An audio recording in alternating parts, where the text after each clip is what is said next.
তো hello guys, তোমরা দেখছো আই এম ব্যাক চ্যানেল। আজ আমি তোমাদের দেখাবো মৌগ্রামে এই কামাখ্যা তালির মূর্তি ও নতুন মন্দিরের অবস্থান। এই মন্দিরটি অবস্থিত কাগ্রাম মৌগ্রাম সেকর পাশেই।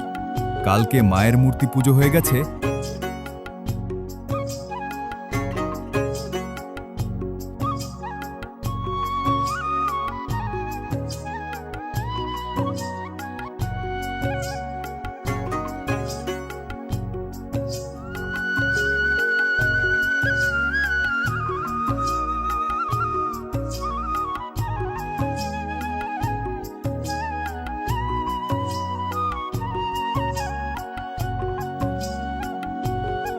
আজ প্রসাদ খাওয়ানো হবে, তাই তাল পাতা কেটে রাখা হয়েছে।